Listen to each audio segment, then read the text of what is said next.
Hey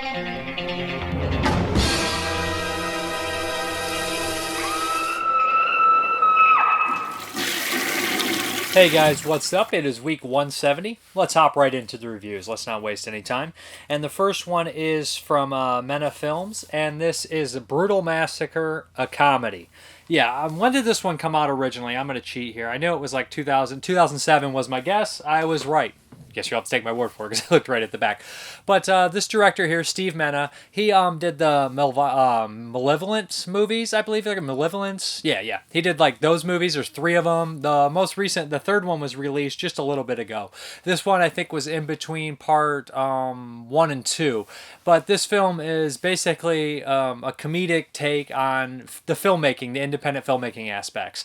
I saw this when it came out, and I was always a huge fan of it. I felt like this movie was probably wrongfully, shit on. I thought it was way better than it got credit for.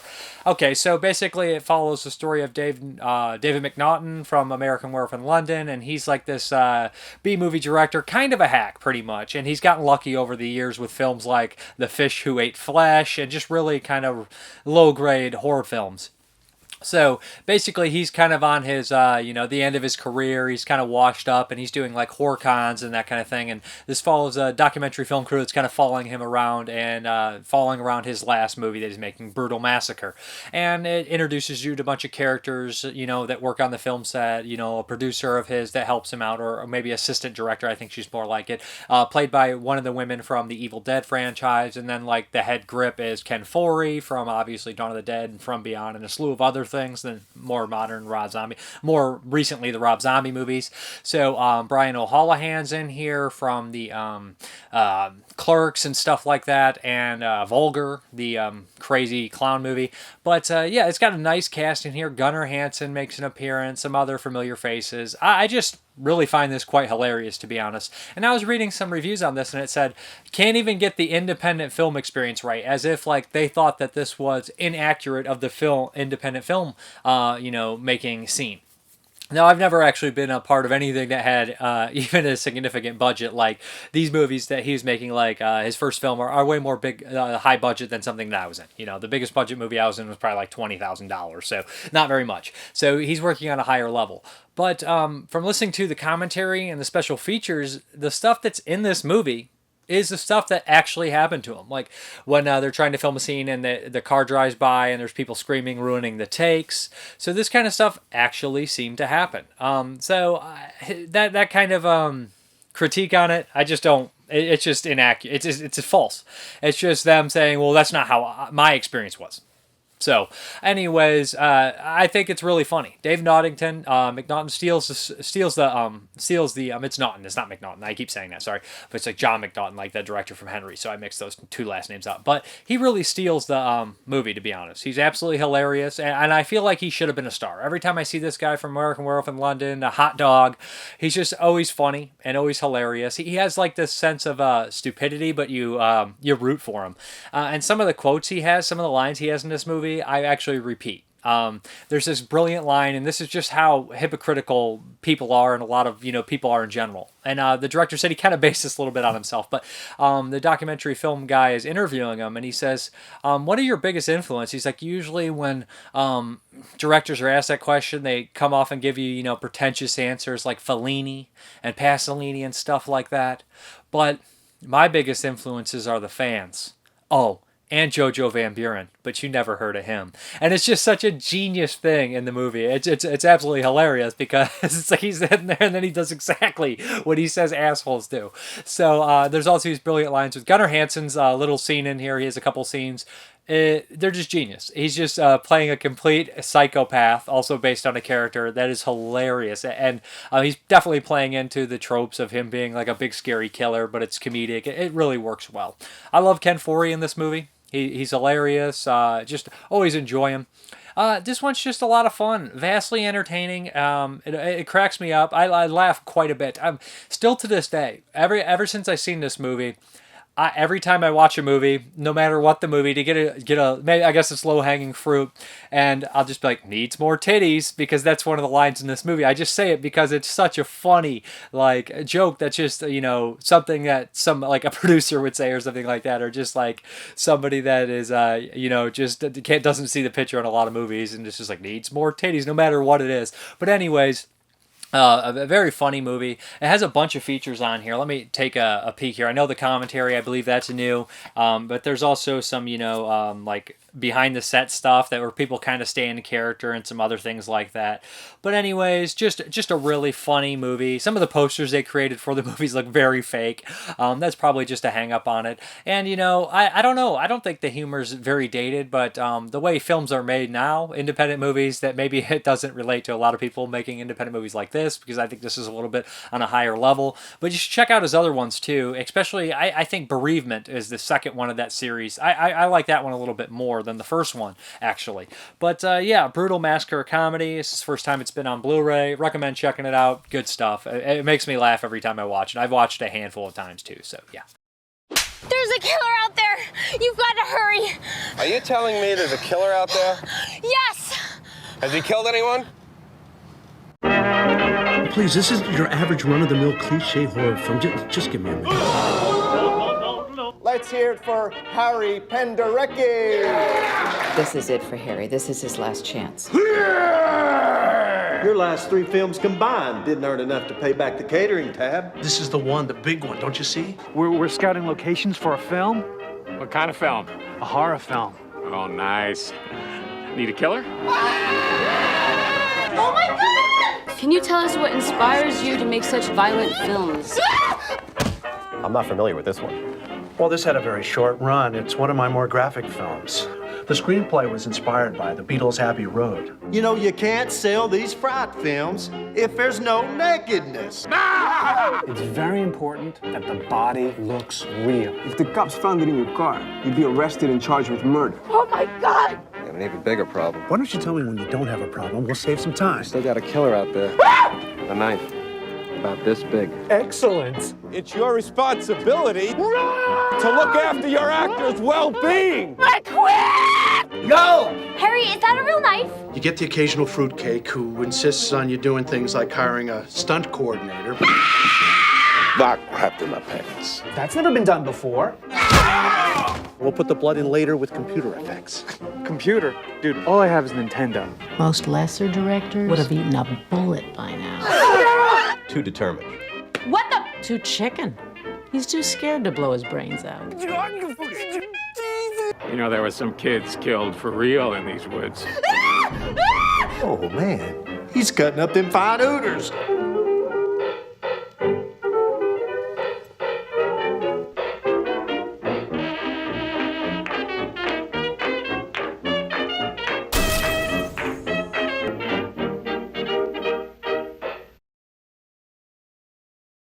Okay, the next one here is from Verboten Films, and this is Holy Moly. This is a really weird one. I believe it was made in 1991, 1992, SOV, independent. It was originally 41 minutes long. In 1999, they went ahead and made a 31-minute cut. Now, I watched both cuts. I watched the 41-minute cut first, and I must say that it's more poorly. It's a very low budget affair. It's their first movie, so it's this movie has some obviously editing techniques, budget constraints, sound issues, and things like that. The 41-minute cut has a lot more of that. The 30-minute cut is done much better. They cut out some of the bad-looking fight scenes. It's shortened everything up. It just works a lot better.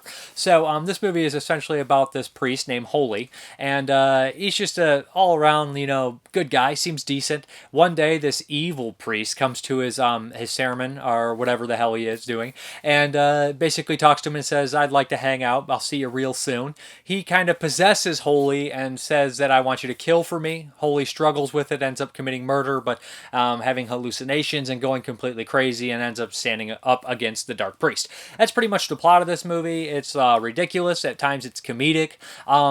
It is very cheap. The 30-minute version is the version to go deal with, I would say. Like, I don't think that version wears out its welcome. I'm glad I watched both because I can compare what they cut out with, but the 30-minute version doesn't lose anything, and it's 11 minutes shorter, and it's tighter, and everything like that. There's some gore in here. It is gory, it is goofy, it is over the top.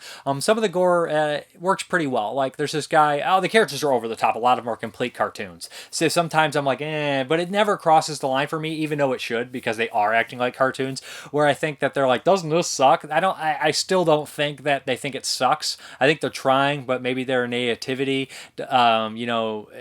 helps with the ridiculousness. Like, this isn't like a Sharknado, like, this is stupid, isn't it? It is ridiculous, but it's supposed to be ridiculous, but it's not supposed to be as ridiculous as something like that. It's earnest, I'll say, is the word I'm looking for. So, the lead actually directed the movie. This is behind, like, 2 people made this one, and like I said, the special effects for a low-budget movie, some are decent, especially the disembowelment, or when they pull the person's intestines out of their anus. Don't want to spoil too much. That stuff works pretty well. The fake heads don't look great, and some of the hallucinatory, like, stuff that he has, the flashes, those are kind of cool too, like zombies rising from the grave. The scene in the bathroom where there's a murder, pretty much the only really elaborate murder in the movie. The guy's wearing fake teeth, and when he hits the sink, the fake teeth kind of come dislodged, and although it could be a mistake, but I think they used it to their advantage on purpose. It just looked good. It looked like his jaw was unhinged, and I thought that was effective. It is dirt cheap. It's super low budget, but the story behind it is also kind of endearing, and that's kind of another thing that pushes this forward to worth watching, worth checking out. There's an interview with the director on here, and I liked what he had to say. He's obviously a fan of film. And he's obviously has his own, he said this couple things here which I really liked. He mentions that he really doesn't like the idea, because him and his friend were in a metal band, doesn't like the idea of using metal in horror movies. He's like, rarely, sometimes it works, maybe like with Dokken and Nightmare on Elm Street, but it doesn't always work, and you have to have it on a huge level to make it really be effective. And I liked what he said there, to be honest, because I kind of agree. Very rarely does heavy metal work in horror movies unless it pertains directly to the plot, like Black Roses and stuff like Demons, which uses it very well. That whole little stint of Argento and Goblin kind of doing their thing was perfect. But besides that, I've never really dug it, especially on really low budget stuff. Even stuff like the Orphan Killer soundtrack, I feel like is so cringy it hurts. Like, I don't hate that movie, but I turned it off the first time I tried to watch it because of the jarring soundtrack. It's like, I know what they're going for. Horror fans love metal. Metal fans love horror, and it's just like, not always. And it's not, people don't think back on their favorite themes. Halloween, Exorcist, Phantasm, they're not metal themes. Suspiria, even Suspiria's not metal, maybe prog rock and Suspiria a little bit, but you know what I'm saying? It's not metal, and there's a reason. Metal songs about horror movies are cool, but I don't think that horror movies, for the most part, that consist of a lot of metal are really that good. But anyways, he seemed like an intelligent guy, and the whole reason they made the movies because his friend was moving. I can get behind that. It was a nice story. There's also an interview with one of the actors on here where he talks about doing the scene and everything like that. But anyways, it's a nice release. It's a SOV, so it looks as good as they can make it, to be honest. But Verboten Films, they also put out The Split, which is a crazy movie, and Slashdance, which recently came out and reviewed last week, which is a bonkers, hilarious movie, which I think you guys should check out if you like just off-the-wall stuff. But anyways, that is Holy Moly. Check it out. I had never heard of it, to be honest. It was kind of it's a lost movie for me. I had never heard of the damn thing, so yeah.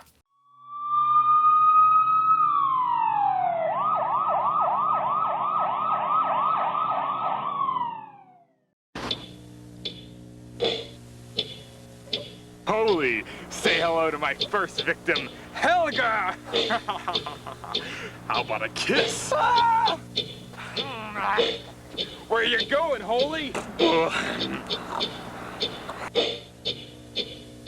Holy moly!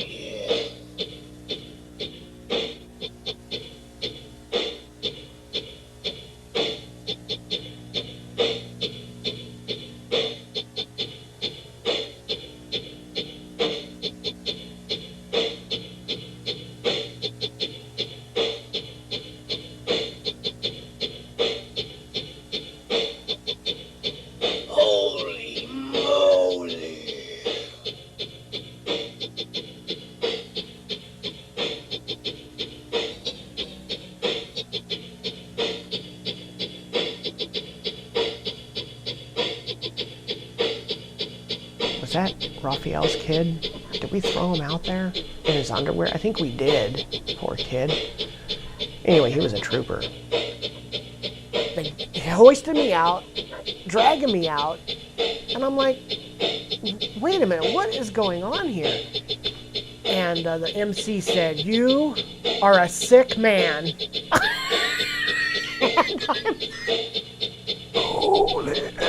I'm doing all of the best I could, and I go, okay, I think I did pretty good. Then I see the film, and oh man, he dubbed it. He dubbed it. Shame on you, Lance.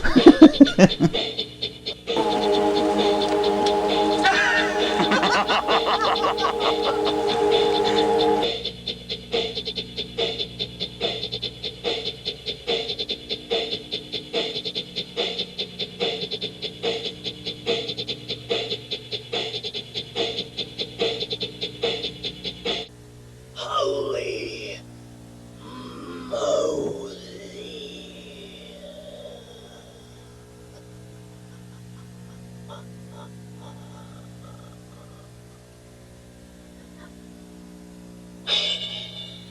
Okay guys, the next one here is kind of a double feature. This is P.O. Box IsTintoBrass, and the documentary on here is a IsTintoBrass documentary. So this is a double feature from Cult Epics. Now let me get into this. First, P.O. Box IsTintoBrass. Now this is a subject that, again, like last week, or, you know, there's always a movie that is like, this isn't my strong point. The only IsTintoBrass movie I was really familiar with was Caligula, and that's kind of an oddity even in his, you know, filmography. I know he did like Ceylon Kitty and stuff like that, but his filmography is really strange for me. Again, a director I'm not super familiar with. That's why being paired with a documentary is IsTintoBrass was a really great idea. So P.O. Box IsTintoBrass, this was made in 1995, so it's kind of later in his career. And so basically this movie is, he's basically works at this newspaper, this magazine or something like that, and people write him a bunch of like, what is that, those like porn to the editor. Remember what was that? What was the magazine that did that? Hustler, where people would write their stories in and they'd be published, or was that Playboy that did that? I can't remember. So essentially it's that. People are writing all these fantasies or these things that happen to them, or asking him kind of what to do. And they're basically these elaborate stories, all sex stories, all kind of comedic and playful and weird. So that's pretty much what there is. There's one that involves a woman who lies to her husband, but she's really like getting money on the side by being a prostitute. Her husband finds out and kind of goes in there, and just so he can kind of fantasize and treat her, you know, roughly and differently, because stuff he wouldn't do to his wife.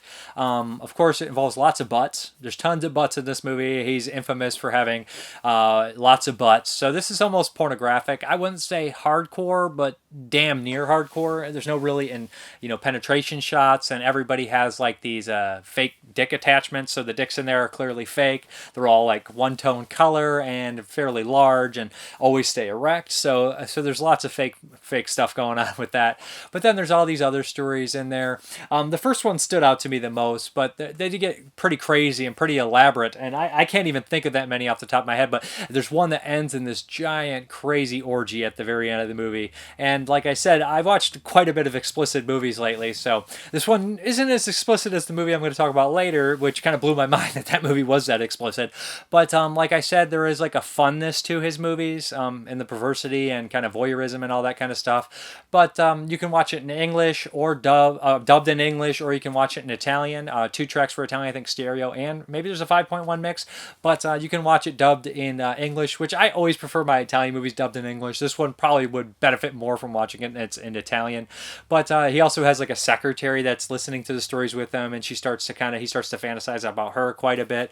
But I don't know, it was okay. It's not really my thing, and it's not something that I directly could appreciate, not seeing a lot of his filmography before.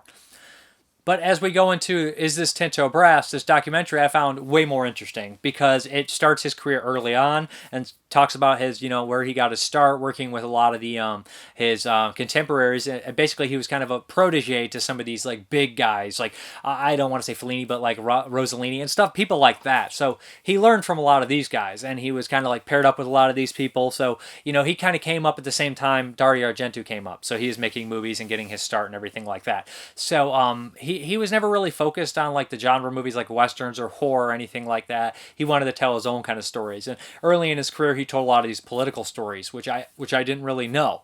And then he kind of moved into some other things like maybe thrillers, like geez, what is the one, The Howl and The Key and all that kind of stuff. And it goes into this interesting, elaborate story about how he was possibly going to direct A Clockwork Orange, which is really cool, but he turned it down because he wanted to direct his own another one. And yeah, it's just interesting, and I really enjoyed that. Spanning his career from all the different times of the early political stuff to the thrillers to the kind of sleazy but also artistic and important stuff like Ceylon Kitty, and then Caligula, and then to his like sex comedy films or like sex like erotica films. He has a couple great quotes in here where he says, "I grew up in a town with 33 cinemas and 33 brothels. It was the best time." You know, so like at his young age, that cinema and that sex and that, you know, that exploration of sex kind of mixed. So, you know, I know a lot of people's early psychology and sexuality is directly tied into some experiences early on in their life. You know, I can see that in film or, you know, inspiration. So you directly know where this guy's coming from. And then there's interviews on here with Franco Nero and Helen Mirren. And Helen Mirren says, well, Tinto, you know, he loved food, he loved film, and he loved sex. Those are like the three things. Those things he did voraciously and stuff like that. And he's just like, he's a real big guy. So he's also in the documentary chomping on cigars and grabbing women's asses and stuff like that. But Helen Mirren says some really cool things about him. It says, you know, I'm a feminist. And I don't think Tinto is that, you know, like a chauvinist or anything like that. Like, I can't see him in that kind of way, especially the way him and his wife had their relationship. And they go into, you know, elaborate story about him and his wife and the connection they had, and even compared her to Hitchcock's wife, how she was basically like his, you know, assistant director with him. So, like I said, an interesting documentary. I enjoyed it much more than the film because it's about a history of film, and I was learning throughout the entire thing. And I'm not sure P.O. Box IsTintoBrass is something that you dive right into for like your first experience. And Caligula is a weird movie because it has like the porn inserts, and it's just a strange, weird kind of movie. I like it a lot, but just I don't know if it's the movie to showcase this guy's career, if that makes any sense. So that was the only familiarity I had with him. So watching this, I actually was really appreciative of some things, and I definitely want to check out some more of his early kind of psychedelic thrillers and stuff like that, and maybe his like counterculture stuff. And I seen that Raro was putting out one of his first films on Blu-ray. It might be his first one. But anyways, like he said, Franco Nero's in here, and some other actors and production designers and some film historians are interviewed. So anyways, they put it together, a nice documentary. Really enjoyed it. Really learned quite a bit. And yeah, it's a nice little piece, to be honest.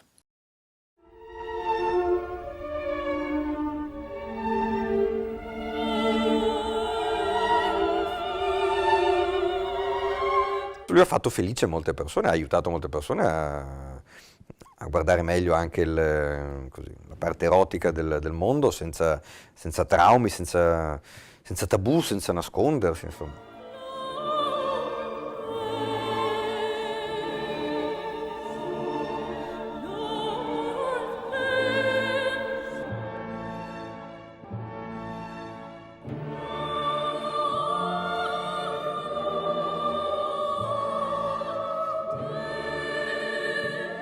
Il culo è un formidabile grimaldello espressivo, stilema semantico, sinonimo di gioia e liberazione e non di colpa e dannazione, eversivo deragliatore ideologico degli aberranti valori consacrati dell'ordine costituito, allegro e giocoso vessillo di rabbia, rivolta, ribellione, provocazione, scandalo e dissacrazione. La sua parola è libertà, la sua immagine verità, la sua essenza anarchia.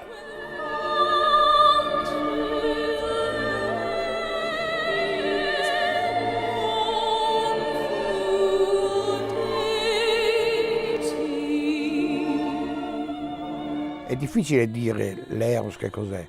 L'Eros è qualcosa che mi accompagna costantemente come componente del mio cinema, e per cui è una condizione fondamentale del mio raccontare. A Tinto credo che sia sempre interessato più il come fare un film piuttosto che il cosa. Tinto è uno che ha fatto e continua a fare sempre cinema fatto col cinema. Era un regista molto amato in quel periodo, anzi dicevano il nuovo genio.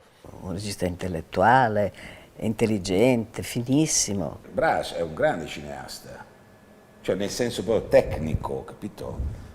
Brass sa come si fa il cinema. So it was a type of filmmaking that I had never experienced before. I hadn't made a lot of movies. I'd certainly never made a movie like that. Tinto was big, and you know, everything was big about Tinto.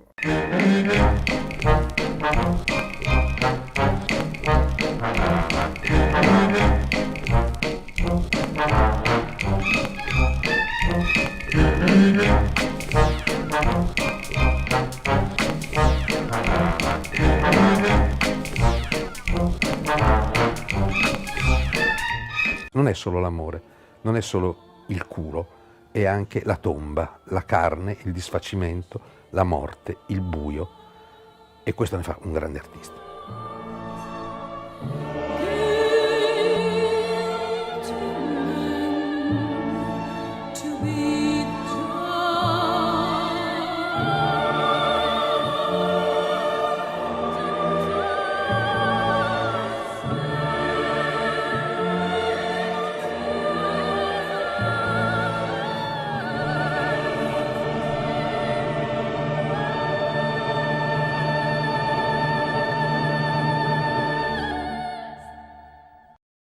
Film poetico, con questo credo di definirlo, e non tutta la poesia è fatta con le rime, insomma.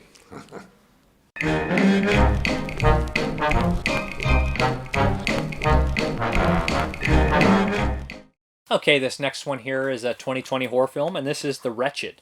And from IFC Midnight. And I know this one was getting a decent amount of buzz. It had like kind of a big drive-through, drive-in kind of deal. So drive-through, where they get cheeseburgers, but drive-in kind of deal where it made quite a bit of money. So I was definitely interested in checking out The Wretched. So I really didn't know what to expect. I heard some reviews and everything, and I didn't know whether I'd like it or not. So at the end of the day, I do think that I did enjoy this one. And if not, just for the twist at the end, how it kind of tricked me, where I had completely forgotten it myself. But the plot is this young kid is going to live with his dad, kind of at like a, I would say like a fishing kind of community, or maybe like a touristy kind of community where like rich people go in the summer. But his dad lives there. He runs like a dock and everything, and he has his son working there. He has like a broken arm and everything, and his son's trying to fit in and kind of reconnect with his father, because his mother and father are obviously having some problems. So he ends up going there and trying to make friends and everything. But obviously something really strange is happening. This movie opens up in the 80s, so you see this really kind of graphic murder of some children. So I was like, this movie's not going to pull too many punches, and it really didn't. But you know, you never feel too much danger for the lead character, I don't think. And I've heard other people make that, say that as well. And I really never did feel too much danger for him. But so basically something strange starts to happen, and it ties back directly to what happened in the past, and it appears that there is some sort of, evil within this town. It resides in this tree or under the tree, and I don't want to spoil too much because it does involve sort of, witchery, I guess I'll say, in that kind of aspect. But people, it kind of reminded me of, in a lot of ways, a Changeling story, but not necessarily a Changeling story, if that makes any sense to people. But one thing I didn't particularly care for is the villain, or it does that horror trope where like somebody will come at you and they'll be like the breaking bones, but it's not like Jacob's Ladder where the face is flashing and it's really weird. I can get behind that sometimes, although I do think that's a little dated itself. But like the cracking and everything like that, like it's just like, I don't know why, but this doesn't really freak me out anymore. And there is some like serious monsters, and it uses like a monster, like villains. I'll say serious villains because they're not really monsters, and that's my number one complaint. I wish they were more horrific. I wish they were more creature-like. And at the end, they have more of that. But I wish that throughout there was more of a creature aspect. I think that would have made me like it a little bit more. But it's definitely of not being able to trust people, paranoia kind of movie. I like the location. I like that it's this kind of, fishing community, touristy place, because like I said, I grew up in a place called Point Place, which is kind of like that. And I can kind of relate to it to a certain extent. Although most of the people aren't, visitors, they actually live back there, so it's a little bit different.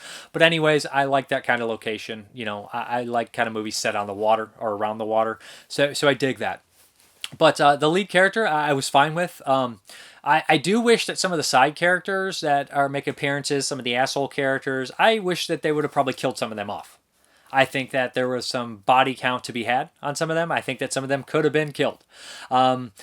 Like I said, when the gore, there's a lot of practical effects in here. It's almost all practical. It looks pretty good. I just wish there was more creature effects. But when the gore effects come, they're there. And they don't pull punches. Kids do get killed.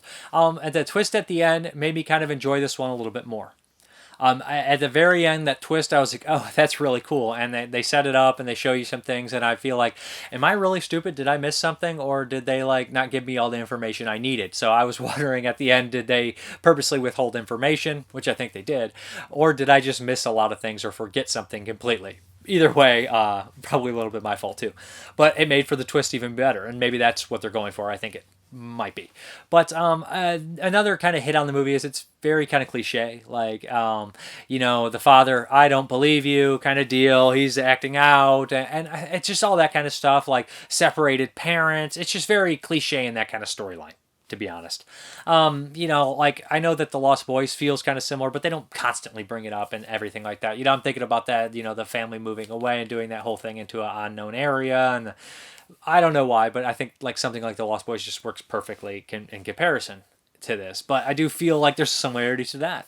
Anyways, I do think this one's worth checking out. At the end of the day, I did kind of enjoy it. I just wish that there was just a little bit less cliche ridden, if that makes any sense. But in general, a lot of horror movies just fall into that, you know, and maybe it's after you watch so many horror movies that you just compare everything to other horror movies, which, you know, it happens. But I do think it's worth checking out, and it's nice to see this movie get some attention because it doesn't seem like exactly like a big Hollywood movie or anything like that. Although I did say it does have a lot of things that I've seen before, it doesn't necessarily mean that it feels exactly like a Hollywood movie because they, like I said, they do kill some kids, and a lot of Hollywood movies would not do that. So that's the Wretched, cool stuff. And IFC Midnight also released The Other Lamb this year, and I thought that one was pretty good too, actually better than this. So IFC Midnight's releasing some cool stuff this year, so keep your eyes open.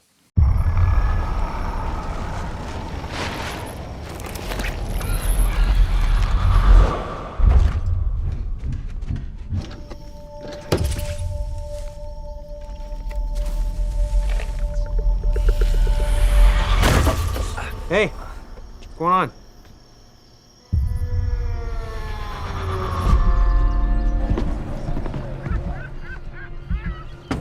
Hey, neighbor. You see anything weird outside your house, you tell me, all right?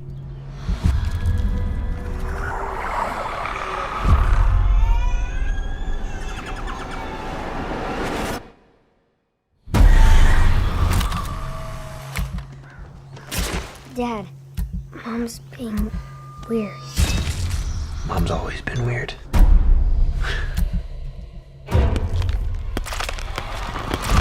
What are you doing up here? Don't let her in. My son likes to play hide and seek. Can you bring him down? I didn't say he was here. You're a very stupid boy. Can I help you? You still at home? Dylan, down here, baby. You know, your son Dylan? I don't have a son. He had no idea who I was talking about. Listen to Mommy. Stay, Dylan. He's gone. I know it.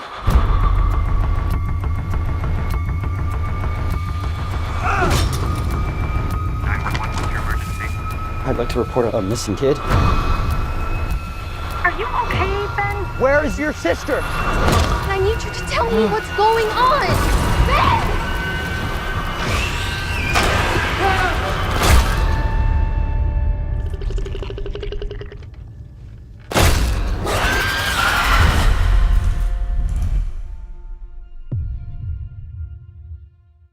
Okay, the next one, we have a Patreon pick from Nick Mua, and he wanted me to cover one that is on Shudder, and it's called Yummy. So I'm a huge zombie fan, and I think this is an Eastern European horror movie, maybe not Soviet. We're not, Soviet Union's not there anymore, buddy. But Russian, Eastern European horror film, I'm not 100% sure. Maybe it's even Scandinavian. I don't remember. I'm an idiot. But this one is called Yummy. So it's partially in English, partially in a different language, which I obviously don't know because I don't know what country it's from. But I'm a big zombie fan. So that's kind of why I think he wanted me to check this one out. And right off the cuff, I was like, I think I'm going to enjoy this. It takes place in a plastic surgeon facility that's kind of on the, it's kind of shady. It's kind of a crummy place like that. So essentially what we have here is a woman who wants a breast reduction because everybody's constantly staring at her about her breast. She has her boyfriend go with her, who's kind of a loser, kind of annoying, and her mother, who's basically one of these plastic surgeon kind of like whores that just constantly gets plastic surgery, refuses to get older, dresses like she's like 20 or something like that. So they go there and they kind of meet all these oddball characters, including one kind of famous celebrity that's kind of being there on the down low, a girl who I can't remember what she's getting done, but there's just kind of a mixture of characters, including kind of a orderly that's really shady, drug guy, and then like a couple doctors and somebody that's running the program. Pretty soon, this place is obviously not on the up and up. There's a bunch of people in here, and it just doesn't seem right. So what happens is the boyfriend, he's kind of freaking out, so the druggy orderly kind of takes him down. And they're like, I'll just show you around while your girlfriend's going through the surgery. They end up stumbling on something they're not supposed to. It's this kind of specimen, which is a zombie. She has her like face covered. They uncover her face because they think she's in pain. She goes nuts. She escapes, bites some people. And then we have a zombie, pandemic inside this facility. And everybody's trapped in. They must come together and survive. So it's very typical in that kind of sense. But at a couple untypical senses, people are in the middle of surgery. So there's like gross things going on, like a liposuction that's gone wrong. People getting eaten when they're laying, stuff like that. And there's like women like walking around with giant breasts because they're in the middle of the process. So there's people running naked zombies and stuff. And there's this really weird scene involving, penis enhancement, which this whole scene and this whole kind of ordeal here is so mean-spirited and disgusting and over the top. But I couldn't help myself but laughing. In fact, this movie is super mean-spirited. Almost too mean-spirited for how stupid it is, if you guys know that. Like, it crosses that line where it's so goddamn dumb, but also super mean-spirited, where you're like, I just feel like they're, like, enjoying the cruelty a little bit too much. And, not all the characters are super likable. I did enjoy the main girl in here. First, I'll get this out of the way. The ending is so cliche and bullshit that I almost hated this movie. It's one of my cliches that I mentioned before that I can't stand, where I'm like, I fucking roll. I roll so hard, man. So hard. And they do set it up, but they only set it up so much to be cruel. And like, I understand it's a zombie movie and but the tone of it is just it's like goofy, it's silly, but also mean. And it's just like, the third act of this movie kind of falls apart, and it falls into the zombie cliches that zombies are my favorite, right? But it falls into the zombie cliches that I hate. I can't stand. Special effects and gore, love it. Some of the CGI could do without unneeded.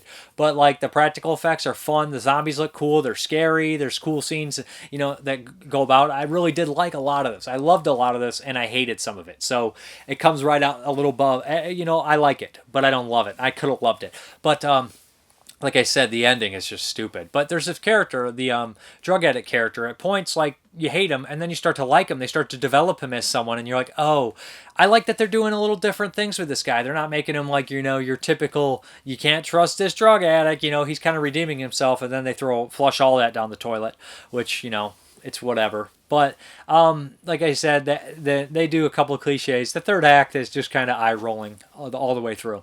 Although I do think it's ambitious and the effects are good, and I do like it overall. They almost really screwed the pooch on this one at the very end. And they did a lot, honestly. This went probably from like a 4 to a 3. And I almost wanted to give it lower than that. I really come down to like a 3.5 then. So Yummy, it's worth checking out, but be warned, the ending is eh.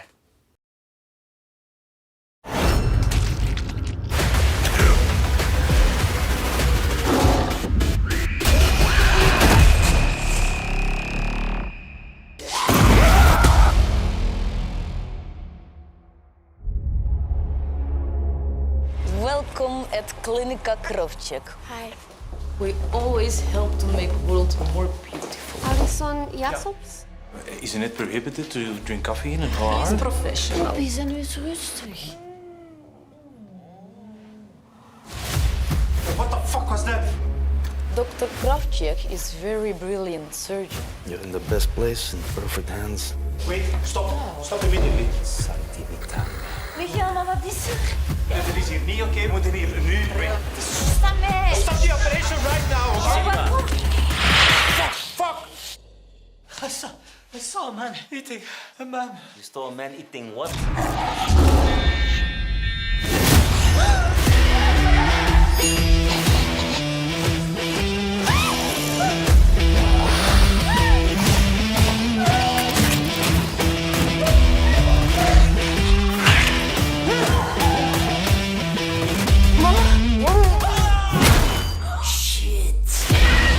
Relax. You should make the best of the little time we have left.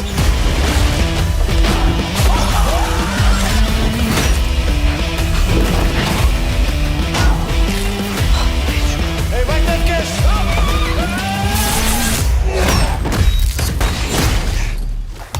Chop it off! Do it! Sorry.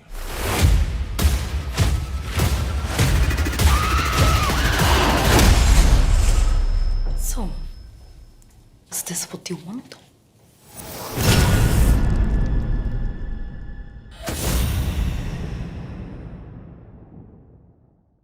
Okay, the next one is also a Patreon pick, and Travis Lipscomb just said, you know what?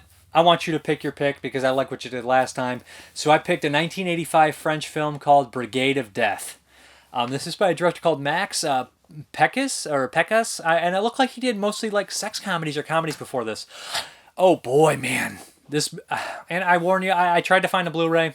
It's unavailable. So I watched it, under, not so up and up means. I know that there was a Blu-ray. It's hard to find. It's impossible to find. If it's ever released again or I have access to it, I will buy it. That's kind of how I justify watching things that I probably shouldn't be watching. But Brigade of Death. Like I said, 1985 French crime exploitation movie.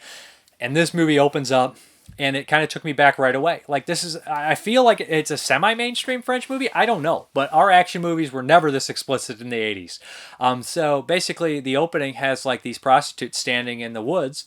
And they're just have their boobs are hanging out, and they're trying to get. I was like, these prostitutes are aggressive. They're not pulling any punches. They're standing there with their breast hanging out to get people to come up. And one just pulls up her skirt, and you find out it's a trans person. And I was like, and they show everything, and I was just like, wow, that's really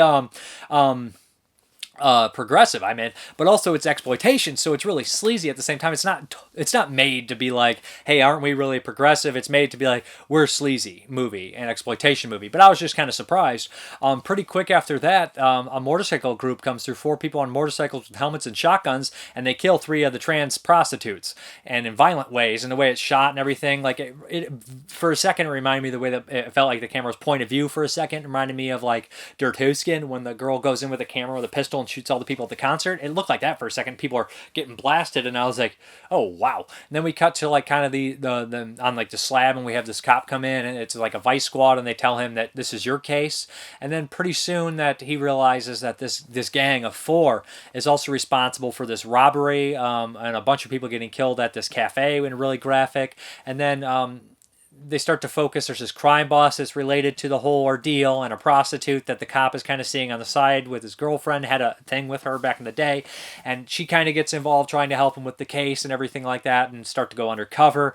And pretty soon they're getting closer and closer to this ruthless gang, but this gang is directly tied in with this big kind of crime boss called the Greek. And the Greek's wife is being held because they kind of like focus down on like her sex clubs and everything like that, and anyways she ends up dying and try an escape attempt, and the gang actually is hired by the Greek to kill some people, and they kill the wrong person that upsets this cop, so this cop goes on an all-out vendetta against this gang. But the gang also screws over the Greek, so the Greek is after the gang, and the cop is after the gang as well, so this is not going to end well. But it's getting all tied up because the gang knows a little bit about the cop, so they start coming after people he knows. So it's batshit crazy. And also the cop has kind of been like his superior kind of knows that he might be in on it, and there's this brilliant scene where he kind of confronts him but kind of warns him, but also says, I hope you stay lucky. When they're having like a breakfast, he shows in. That whole scene I think is really good, really well done. The action in this movie is great. I loved it. The gunfights, it's brutal when people get shot, it's scary, and the four villains in this movie, the four main villains in the biker gang, are some of the most ruthless, scummy pieces of shit I've ever seen. They make like Clarence Bodiger from RoboCop look like a nice guy. You know, like I said, these guys are ruthless. These are bad guys, and they're memorable too. Like the lead one is like a homosexual that always frequents like gay clubs. So there's like this every once they go in like all these clubs and stuff. And not only that, but there's like scenes where they're going to like these sex clubs and there's like women and men having like orgies in the background, like explicit like cornolingus and stuff like that. Well, I was like, wow, they're going everywhere here on this one. And like the violence, like the gang that puts through, like I said, like he's like a sadist, the main bad guy, Casca, and like he'll like just when he gets like to the women and everything like that, questions them, he'll like threaten them and cut them and beat them. And there's this other baddie called Fat Lewis that's really like scummy and trashy. So man, like the bad guys in this movie are so sleazy. This movie is such a sleaze fest. But again, the action is awesome. It's just brutal and violent, and I know like I'm like getting excited talking about it, right? Like it's like, God, you're sick. And I am I like sleazy exploitation movies from the 80s and with bad guys because I love watching them get wasted, and they get wasted. This movie is obviously not PC, especially the way the depictions of, you know, all sorts of different characters for the time. It's not, but it's 1985. It's 35 freaking years old. It's a French exploitation action movie. What do you want? You know, I really enjoyed this one. What could I say? The action's great. It looks great. The locations are great, and it's a glimpse at, you know, some another action movies from the time. And anyways, I would highly recommend tracking this one down if you can. It's called Brigade of Death from 1985. Insane shootouts, violent, just really cool stuff. And I really wish we would still make movies like this. I know, and not with being like so obviously trying to make a movie like this. It just is, you know. Viens. Allez, viens.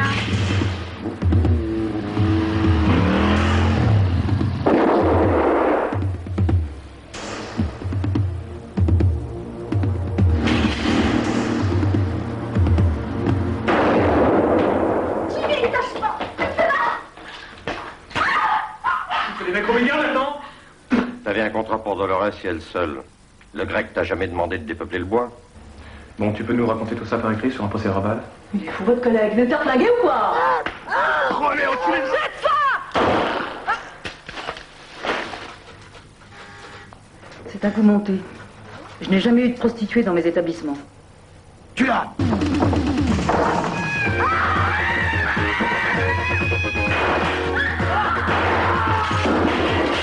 Apparemment, les mecs du bois ont recommencé leur connerie. On retrouve les mêmes motos, la même tenue, la même sauvagerie. Ça a marché pour la cam? Ouais, mais il y a un petit travail en plus. Non, arrête, merde! Arrête! Fait quoi? On le retrouve, on récupère le carbure, et je lui fais bouffer ses couilles. La balle est ressortie, mais il faut que je t'amène à la clinique. Je ne peux pas me faire soigner dans un hôpital, Sylvie, sinon j'y serais déjà. Je suis un flic, n'oublie pas. Je sers la justice, je ne la rends pas. J'ai ta souris entre les mains, monsieur le flic. Félicitations.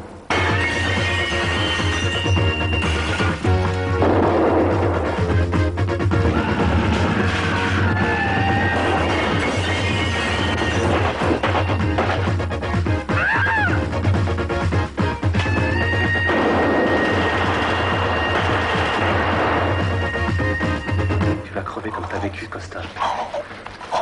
Comme un enculé. Okay, let's do this run through 1991. And this one is super rare. And I kind of want to break down the story for you guys, but it is Vampire Trailer Park from 1991. Okay, so when we drew the number 91 on 22 Shots of Moods and Horror, they always kind of jump, and I obviously was in on this one. I was going to do this one too. So we started looking up all the 91 movies. So I started making like a master list of like 300 titles, double check and make sure they're 91. And I come across this movie called Vampire Trailer Park, and I'm like, what the fuck is Vampire Trailer Park? So I start laughing, and so I try to find it in any way I can. I'm like, oh, there's no DVD. There's no Blu-ray, of course, it's SOV. There's no DVD. There's no VHS. So I'm like, I can't buy this anywhere in the States, anywhere online, anywhere in the UK, anywhere. So I'm like, okay, I'm going to look for it online to download. I know it's shitty, but if I can't buy it and I want to see it, I'm going to try to keep this damn thing alive. So I can't find it anywhere. None of my friends can find it anywhere. Nobody can find this damn thing. So I don't want to say who did it, but somebody put a bounty out on a certain kind of torrent site, and they ended up getting it. So we all get it, and I finally watch it. See, like I said, this is like I don't condone downloading stuff when it's widely available. You know what I mean? But if it isn't, and you can't get it, and it's impossible to get, you kind of sometimes keep these things alive in a certain way. So that's where I stand on that kind of stuff. So anyways, the story of this one was, I guess it was only released on VHS in Ireland. And the guy ended up tracking down somebody who had it or knew somebody who was involved with the production. And they let them send them the DVD files that they had it burned to a DVD. So we got it. It's on YouTube. You can watch it on YouTube even. So anyways, Vampire Trailer Park. I like SOV movies to a certain extent. Sometimes they're really bad. This one is very low budget. It has obviously some problems. This director did go on to do some other things too, like Death Mask, I believe he did. So anyways, I start watching this, and it has a lot of narration, and by this one kind of private eye and his psychic friend, they're trying to figure out this crime. But in the opening, this woman is kind of walking around this trailer park, and she's attacked by a vampire, of course. And there's an old man attacked by the vampire, and it's like the newspaper and everything like that is saying there's this like trailer park murderer. It turns out it is a bulimic vampire that every time he eats someone, he throws up and pukes blood everywhere. He has a helper who helps him out. And these two decide to move into this trailer park called like Twin Palms or something like that. And basically, the two people that run Twin Palms have been offered a shitload of money to sell the land, but they have to get rid of all the old folks that live there. So these two are trying to kill the old people off by like over-exercising, overfeeding them, just making all these dumb routines to kill them off. The husband of those two is like this sleazeball that's trying to sleep with everything that he comes across. And at one point he comes across these two kind of young criminals, kind of think on the run, kind of natural born killer style killers, and offers them the money to kill the old people. So not only do we have this bulimic vampire and his helper in this trailer park, we have these two people that are running it trying to kill everyone off that have hired these two young kids that are trying to kill the old people off as well. And on top of that, we have a private eye and a psychic who are involved and somehow lead back to this trailer park. So, of course, it is complete nonsense. It's completely hectic. But the guy running the trailer park who's trying to kill all these people, there's times when he has these two old people run a marathon and they die, and he starts dancing as he does it, and it cracks me up. I'm not going to lie. Every time the vampire throws up, I crack up. Like, the one lady, his helper will be cleaning, and she'll be like, I don't know why you just binge and purge attitude, and his blood hits the wall or hits her face. Yes, maybe I like a little bit more because it's so damn rare and we actually got to see it and that never happens. But I did enjoy the damn thing. It is funny. It is ridiculous. It's open for a sequel. We want Vampire Trailer Park Part 2, okay? But anyways, it is enjoyable. It is completely stupid. And there's this really kind of...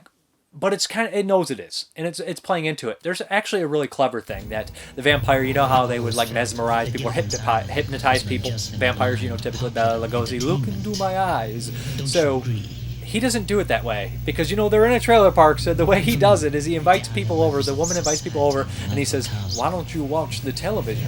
Because he's like this 300-year-old vampire, like he was a southern slave owner. So like the television's all crazy and loopy. And like he's always making these references to old TV, like Gilligan's Island and stuff. So it's really hilarious. But the TV kind of hypnotizes them because it's all crazy and everything. So they'll be like, huh? And they'll get upset. It's really goofy and really funny. I enjoyed it. Like I said, it's super low budget. It has, obviously budget constraints, but man, it's a lot more fun than a lot of the SOV movies that people really enjoy. So Vampire Trailer Park, hope it gets a release. I hope somebody, a bunch of people review this or talk about this and people are like, man, Vampire Trailer Park, let's hunt that down. Let's watch Vampire Trailer Park and put that out. And they offer to give the director some money to see it, because I will be buying it for sure.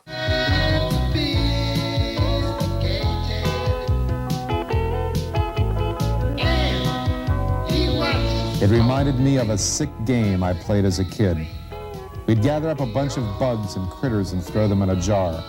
Then we'd watch them fight it out for survival in that tiny space.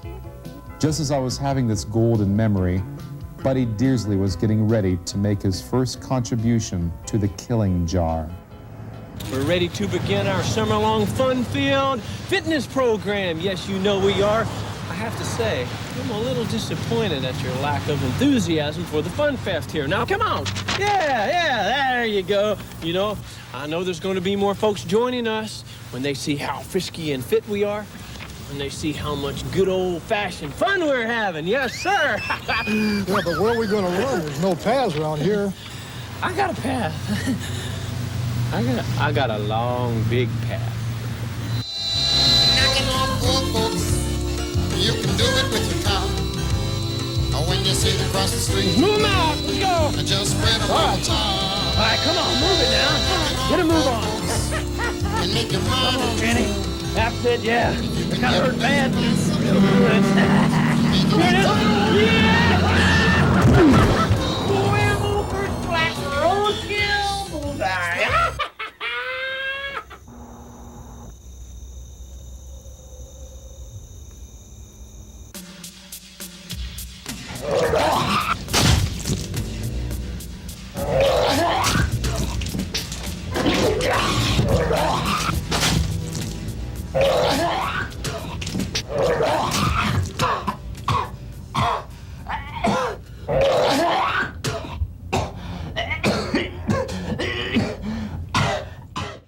Okay, the next one for the run through 1991 is The Refrigerator.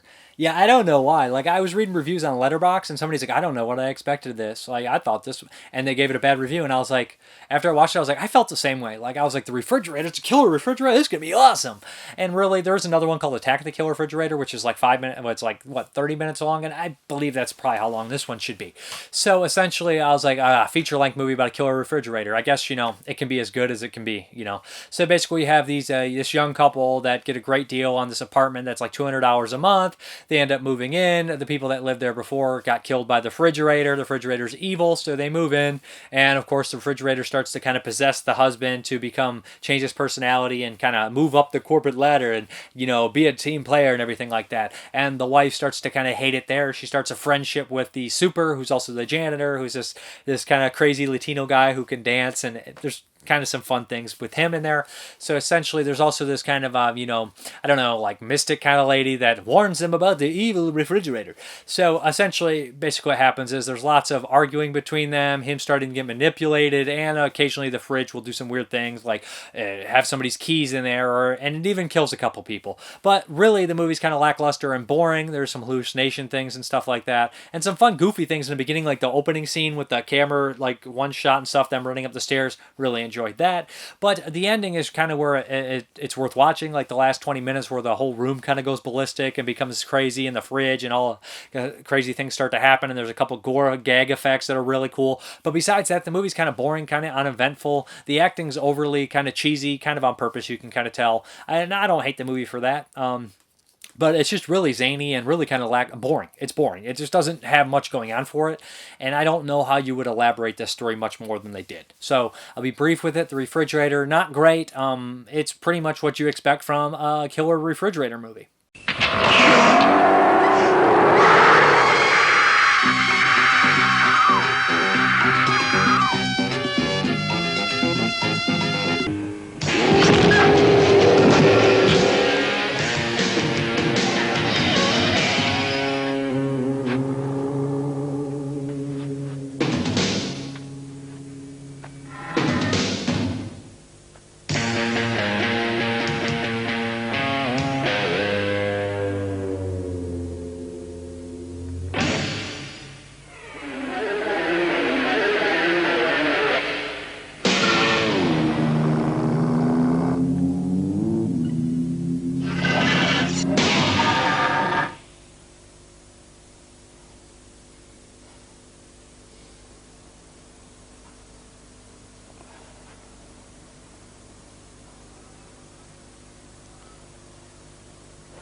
Okay, the next one here for the run through 91, I have a DVD, but I did watch. I have it. I bought it on Amazon Prime streaming, and that is Nothing But Trouble, directed by Dan Aykroyd.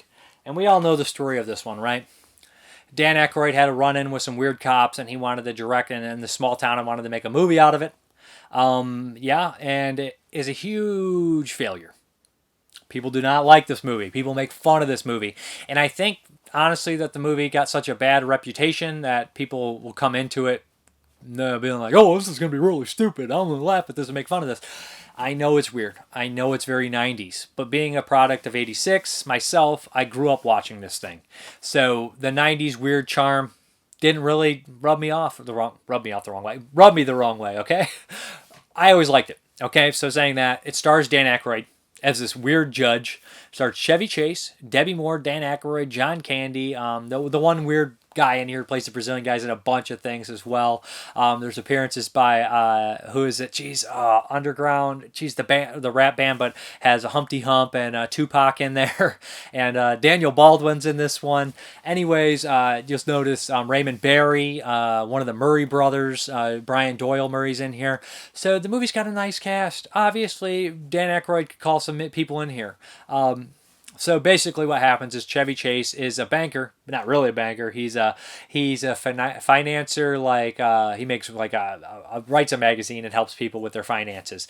Debbie Moore is a lawyer of sorts, corporate lawyer, and she gets kind of screwed over in this deal, so she asks Chevy Chase to drive her to Atlantic City. A couple of Chevy Chase's friends or clients join them. There are these two Brazilianaires is what they call them. So while they're driving through, they complain. They want to take a scenic route. They cut through. They end up in this weird small town. They get arrested by John Candy. They have to go into the court and stand before Dan Aykroyd. Chevy Chase runs his mouth, and boom, they end up in this weird kind of crazy world of elaborate traps. The town that is really bonkers. He has this giant mansion that is built over this mine that has this coal fire underneath, and the story is his great-grandfather was ripped off by a banker. That's why he hates bankers. That's why he won't let Chevy Chase and company leave. But he was ripped off by them. They paid nothing for the land underneath them, and they mined it, and there's this fire underneath ever since. The town's been ruined. It's pretty much just a gross kind of ghost town kind of deal. So that's why he hates everyone. Dan Aykroyd is wearing tons of prosthetics. He's playing an over-the-top, ridiculous character. Just really gross, but really funny. He is eye-fucking the camera every chance he gets. I laugh every time he does it. I can't help it. It's super cheesy and dumb. The scene that's very memorable to me is the dinner scene, where he has this little train with all these condiments on there, and he has a dick nose. I don't ask, but he has a penis nose, and he serves everybody hot dogs. And the way he eats the hot dog, he's like that. And me and my friends used to do that to each other to gross each other out because of this movie. We'd get food, and we'd always try to gross each other out, and whoever did the grossest thing won. We'd grab food and just shake our faces and do gross things until we got, and then take a bite and have the food spill everywhere. We thought it was funny. It was gross, but one of my friends would always get mad at us for doing it. But yeah, it was because of this movie. So I have a fondness, like I said. So that scene's super memorable. Chevy Chase is good in it. I mean, he plays a prick. Debbie Moore is fine. She's beautiful in it. Kind of a little bit more bland than some of the other characters. And so is Chevy Chase a little bit more bland than some of the other characters when you're going up against Dan Aykroyd, who's literally a mutant monster, and John Candy playing dual roles, which I forgot to mention. One where he's a cop who's sick of his job. The other where he plays the judge's granddaughter, and he's in drag. He's playing a female character, and I love him in that character. I love it. He's really great in it. He's mute, but some of the stuff, he's always looking at Chevy Chase it makes me laugh. I really enjoy it. And then there's these two characters called, Bobo and Little Deeble. And they're these two giant babies that they force to live in the junkyard. And they're so gross and weird. And their first lines of dialogue to Debbie Moore or something along the lines of, I'm Bobo, I'm Little Devil. And Little Devil, the way he says it is we're not allowed in the house. I laugh so hard every time I see it because you're introduced to somebody. The first thing you tell them is, he's like, we're not allowed in the house. Brings me to tears. I know it's dumb. I know it's an awful movie. I just don't care. It entertains the shit out of me. There's this weird moment in there where they have to break down for a 5-minute musical number because it's the 90s and they got a rap group in there, and it's just they're placating to the audience. I don't care. I don't care. I like the elaborate things, the elaborate roller coaster tricks, and all the weird stuff going on. This movie cost a bunch of money. It didn't make any. Everybody likes to laugh at it and make fun of it. They think it's a piece of crap, but I think it's entertaining, and that's what a movie's kind of supposed to do. It's weird and zany, and I think it would make a good double feature for the 90s. Like if you watch Ernest Scared Stupid and Nothing But Trouble and Addams Family. Those three, I think, 91 kind of weird movies. I think they kind of fit together, although this is probably objectively the worst one of the three. Probably the biggest budget of the three too, at least. But anyways, I think the movie's got some fun charm to it. I like it. Nothing But Trouble. Watch at your own risk, because a lot of people hate it. And I do think a lot of people are just hating it because, it's been hated on for so long that they just are listening to everybody else. But I do genuinely think there's many people that have legitimate reasons for hating it. I mean, it's not great, but I like it,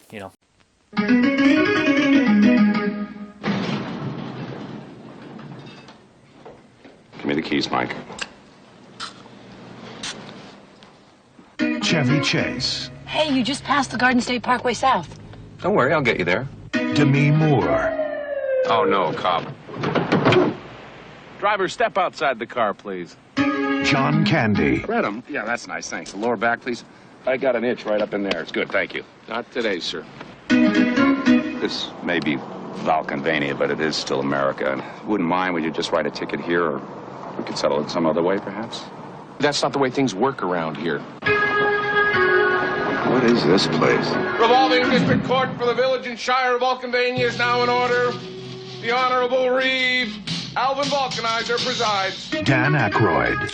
Put out that dog rocket! Nothing But Trouble. I'm so sorry.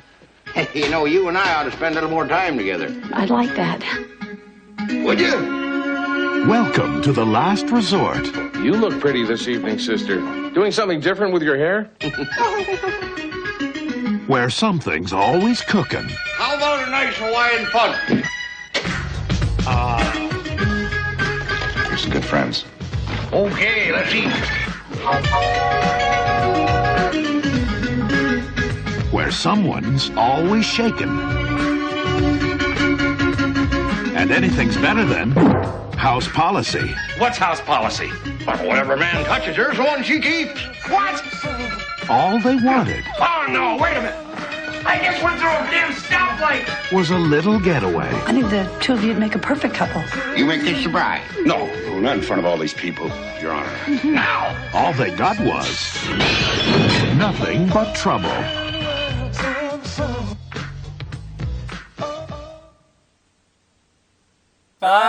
The French champagne. There's a California champagne by Port. Okay. Get away from me. Yeah. Anybody that knows what that's from gets bonus points. We're giving out bonus points for what? You get absolutely nothing at the end. You get to dip out on the next episode. Yes, you don't want to. You skip the next episode. But this is Blindspot, and this is my pick. And believe it or not, I've never seen the 1955 movie Diabolique by George Henry Cléteau or something around those. Yeah, something like. I don't want to say it's like Cléteau or it's very similar to Cléteau, if not Cléteau, but I don't want to say Cléteau because Inspector Cléteau, and I just sound dumber than that guy. Isn't Inspector Cléteau the guy from the Pink Panther? Oh, the guy from Les Mis. What is the guy from Les Mis' name? Yeah, Inspector Russell Crowe. Yeah. All right. Okay. So. I had never seen this. I had heard great things, obviously. I had the DVD, but during the Criterion sale, upgraded to the Blu-ray. Put this in. It's a great-looking movie. And about 25% through, I was like, oh, I know the ending of this. But that's not really a fault to the movie. That's just, this movie's been ripped off a million times. Yeah, it has the Dr. Caligari thing going on for it. Where it's like a bona fide classic that's just been ripped off, so when people watch it, they know exactly where it's going to unfold to. Way ahead of its time. Definitely inspired a lot of these kind of like schoolgirls and movies that take place in boarding schools and kind of like places like that. Yeah, like a quarter of all Hammer films. Yeah, we were literally naming like 10 movies that back to back were like Fear in the Dark, the Hammer movie, Lust for the Vampire, and then I was like House That Screamed had that kind of deal going on, and then The Werewolf in a Girl's Dormitory. So many freaking movies have that place where it's just like a school. The cool thing about this one is the lead characters are actually the school teachers and the headmasters and stuff like that. So I really like that. So the plot of this is we have this guy who runs a school, legitimate, annoying piece of garbage that I would have just shot in the back of the head and had the movie be over in 5 minutes. Yeah. Feels like the prototype for every Guillermo del Toro villain. Kind of to me. Very annoying. I hated this son of a bitch so bad. But there's these two women, his wife and his mistress, that he treats horrible. They're both really alienated. You think that they're going to be at each other's throats, but they almost seem to have a lesbian relationship going on. Almost. I definitely think that the movie wanted to go there, but 1955 couldn't go there. Right. So essentially they decide to plan to kill him, get rid of him, and hide the body and everything, and then they'll probably get to school and, etc., etc. They're both teachers as well. Right. So, they end up going through with it. Yes. They end up killing him and dumping the body, and lo and behold, they can't find the body. Strange things start to happen, and it's as if he is still alive. But knowing these kind of movies and knowing the movies that kind of ripped it off, you're like, oh, there's definitely going to be some twists and some turns, and you're really not sure what's going to happen. But you know exactly what's going to happen. You know what I mean? Like, you don't know how it's going to unfold is more the mystery, and that's kind of the journey getting there. I really enjoyed the acting. Mm-hmm. I liked the characters quite a bit. I thought they all did a very good job. I really was rooting for the main female. Both of them, actually. Yeah, I actually both of them. both females. But there's lots of cool little things in here where they think it might be like kind of a ghost story, which I liked. Yeah, there's some ghost story elements. There's like a weird scene of like photography and showing somebody's like reflection or apparition in a window. That's great with the school picture. Mm-hmm. His head's like 10 times bigger. I was like, that was a really weird scene. The faculty, like the four, because there's 4 teachers and the headmaster. Yeah. The headmaster. There's like the groundskeeper and stuff like that. Yeah, there's the groundskeeper. The headmaster is the guy that they kill. Yeah. But the 4 faculty members, because they kind of like more or less kind of like take over the school while the principal's away, and I don't know, they all 4 of them are just really cool because they all have like their own unique personalities. One's just kind of like a little bit snooty. One's just kind of like lovable drunk, which is like your kind of phrase. Lovable drunk, yeah, lovable drunk. Or perverted uncle. Yeah, was this movie in black and white or was it in color? It's black and white. It's 55. Black and white? Okay. Another thing, too, that I realized about this is, like, a lot of the gothic trappings, like the poisoning of the drinks, that's something I would immediately think is gothic. And anytime you're killing somebody, it's not really an inherence movie. Like, they're not doing it to inherit stuff. They're doing it because he's such a piece of shit. Right. He's just so awful and controlling, even on some of the staff members. Like, he's like, can I have a glass of wine? He's like, but you already had 2. He's like, I only had 1. That little thing, because obviously he probably had like 2. Oh, yeah. Well, but, it's worth mentioning that the headmaster is from poverty, and the wife has the money. Has the money. But back in the 50s, it was kind of a no-no to get a divorce. You kind of ruin your name. They call it a scandal to get a divorce. Right. If they could see now how many scandals we have, we're ruined. Ironically enough, I'm reading War and Peace, which is set like roughly 100 years prior, and in the part that I'm in right now, it's literally the same thing. It's 2 characters getting divorced. It's like, I want a divorce. Well, I don't want to because I want to hold you hostage. Like, yeah, you have all the money. I don't know. It takes a long time for that thing to change. Yeah, when did divorces start getting kind of accepted in certain places? I know even in like Spain they couldn't, when Franco was, when Franco was in charge, they couldn't even get divorces until, you know what I mean? Right, and it really depends on, we're going off topic, but it depends on like whatever predominant religion is in charge of that country at that time. Would you say in charge of that country? But like if you look at King Henry VIII, I mean, he kept on changing the religion because he kept on wanting to change and remarry his wife. So, I mean, it would also, sometimes it's a legal thing and sometimes it's just a morality thing. Yeah. But let's get back to this one. I guess we could probably spoil this. So, because everybody's probably seen it except us. That's why it's on my blind spot. Probably. And I mean, I kind of want to spoil it just to talk about it. Yeah, let's just spoil it. So spoiler alert. It's a gaslighting movie. So the entire movie, it turns out that the wife, who has a heart problem, which you find out very early on, is kind of being haunted by the other girlfriend and the mistress, and the whole thing was set up. About less than halfway through, I figured that, because I'd seen so many movies like that. But when they threw him in the pool, it also kind of reminded me that House on Charity Row would kind of use the pool as like a body disappearing kind of deal, and I like that. Right. But it just was so very obvious that I was hoping that they would just do it like a left turn at the very end and make it even crazier. And they do. They kind of leave it. They kind of do something at the very end, which is also kind of like Tale of Two Sisters. Yeah. Where the whole movie you think it's psychological when you figure it out, but actually at the very end there might be something supernatural. And so Tale of Two Sisters there's most definitely. In this one, there's possibly. Because we have a lying kid. And I like that they leave it up in the air like that. This is so much not a horror movie. The Creature Features book doesn't consider it. I do think it's horror oriented.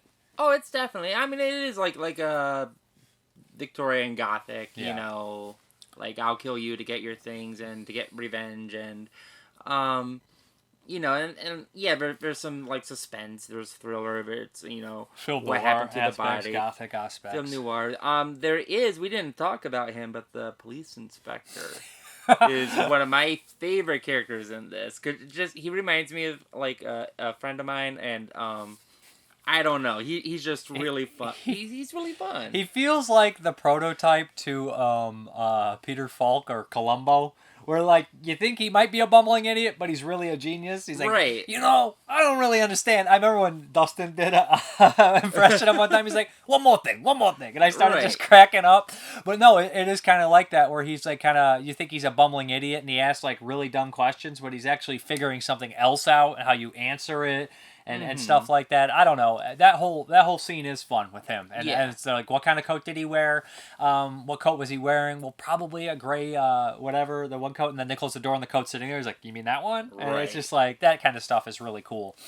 But, yeah, I mean, I don't have much to say about this movie. It's a movie driven by, like, its cinematography's great. There's that one shot where she looks down the hallway and we have all the shadows going. I was like, oh, that's like a photograph out of that would be a painting in a museum. It's obviously well acted, obviously unfolds very well. They set the characters up very quick and you know who they are and you know their motivations and everything. Yeah, I don't really have any negatives about the movie. It is in a foreign language and it is black and white. So I mean, you gotta read, and it's it's not in color vision, so it's old. It's not in color vision. And it wasn't it. I think it wasn't in full screen too. I don't remember. I feel like it might have been, but I'm not 100%. I thought the Blu-ray looked great. It sounded great. Do we tell our ratings first or not? It's not in the Creature Features book. It's in my book. Yeah, for some reason, he puts the remakes in there, like the TV remake from the 70s and then like the 90s one. And I'm like, you mentioned the movie, but you don't put the real movie in there. I looked under Les Diabolique, LES, and then I looked under Diabolique, and I looked under, it's not there. It's not in the book. This has a bunch of AKA names. Yeah. Does it? Yeah. Well, let me look. Well, let's look. You go first then. Yeah, so, Diabolique. Go to the AK names first, so I can try to look when you're reading it. We got Lay. Yeah, that. The Fiends. Also, that's a remake as games and the TV. Okay, so there is no AKA. Yep. All right. Okay, 1955. Really, this is only 1955. Yep. I thought it was earlier. It's not. All right, I'm not going to read any of these French names. But you spoke French perfect in the beginning. Yeah, sacre bleu. Yeah, what's he say? What's Orson Welles say in the opening? It was just the French wine. French champagne. Okay. I've been watching that clip a lot. That's why I keep on doing it. I can't help it. Every time I walk into a room. Classic French chiller about the horrible headmaster of a bleak boys' school who was murdered by his long-suffering wife and mistress. The body is dumped into the school's disused swimming pool, but when the pool is later drained, it is gone. Has the headmaster returned from the dead for revenge? The first foreign film to make a big splash at the U.S. box office. Its dense atmosphere of stunted, pointless lies and whispered plots is beautifully captured by director Clouseau, who builds suspense masterfully right up to the shattering surprise ending, which will seem less of a surprise to anyone who's seen the countless suspense horror films that have ripped this ending off, aka Les Diaboliques, The Fiends, and remade as games, and the TV movies Reflections of Murder and House of Secrets. Oh, and he gave us 4 stars, 4 out of 4. So a perfect rating, right? Yep. Perfect rating. Okay. That's one of the first we've seen in that book. I think so. I'm at a 4 too. 4 out of 5, 8 out of 10. 4 out of 5? Yeah, 8 out of 10. It's very hard to rate. I mean, like, yeah, like I said, like, it's probably, like, perfect, but, like, again, I just don't love it like I should because I've seen, like, literally thousands of movies like it. I mean, like I said, like, probably a quarter of the Hammer movies we watched were this movie. Like, it's like probably shot at the same location. I would say it's probably a 4 out of 5. It's really hard for me to remember certain things because I do confuse it with so many other things that, you know, we just watched last year, some as recent as a couple months ago. But no, it's pretty good, and I think it's definitely worth checking out. Like, as predictable as it was towards the end, it takes such a long time. Like a lot of times, like, the big reveal happens, and you might have, like, 10 or 15 minutes left of the movie. But with this one, you get the big reveal, and you literally only have, like, 2 minutes left. And so, when we were watching, I'm like, what's the reveal going to be? Like, is it you what knew the we thought? reveal. We knew what the reveal was, but it took so long to get there that by the end of the runtime, it was like, okay, so you are going to do it. You made up your mind. Good. Great. Next week is Jeremy's pick. It's 1986's The Fly, directed by David Cronenberg. Mm-hmm. We've seen the 50s one. I've seen the 80s one, of course. I've seen the 50s one. I love the 50s one. I love that's with Vincent Price. Yeah, I actually, you know, this is probably blasphemy by a lot of people. I think I like the 50s one over the 80s one. Well, I don't know which one I like better, but I do like Vincent Price. This is nothing like, I've warned you, this is nothing like the 50s one. So, do you want to hear a funny story about The Fly, or should I save it for next week? Probably It's not about The Fly. Who's The Fly have in it? Who's the Jeff Goldblum. So, Gina Davis. Up until literally 5 months ago or so, I thought that Jeff Goldblum and John Stamos were the same person. They don't even look alike. It's John Stamos. John Stamos is the guy from Full House. Yeah. Literally, I did not know that they were separate people. That's literally, like, confusing, like, I don't know. I have no idea. Like, John Stamos is considered, like, a heartthrob, and, like, isn't Jeff Goldblum is Jeff Goldblum. I don't know. Maybe. Like, maybe? Cause I think Jeff Goldblum may be a heartthrob to weirdos. I know, no offense if you find Jeff Goldblum attractive. Right, like, if you gave me a gun and told me to kill one or the other, like let's say you gave me a gun and told me to kill, like, John Stamos, there's a 50-50 chance they look nothing alike now. that Jeff Goldblum's going to get shot. Why are they both together, A? Why? Who's paying you to do this? No, why is this your weird, like, story? This makes no... You're like, here's a gun. You kill John Stamos, I give you 20 bucks. I'm like, all right. Sorry, all right. Jeff Goldblum. Well, you look too much alike. We're out of here. Next Bye. week is The Fly.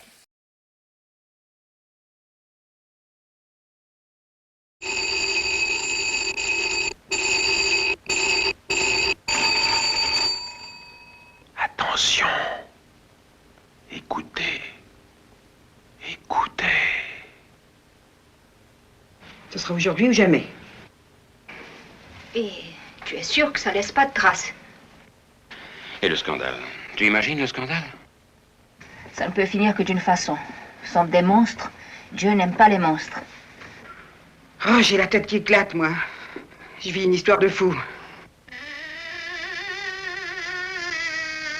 Ce n'est pas une histoire de fou, c'est une histoire diabolique. Qui est là? Qui est là? Répondez, nom de Dieu.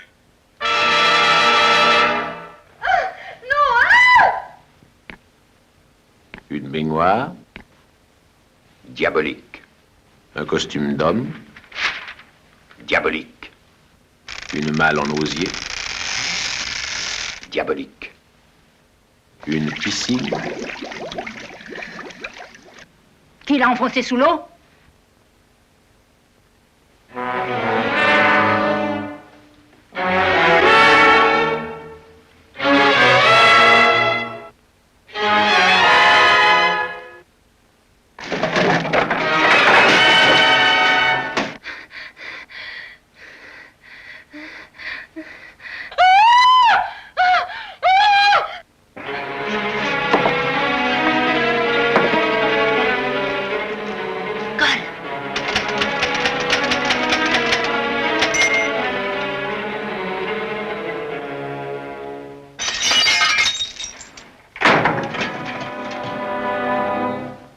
Qu'est-ce que c'est?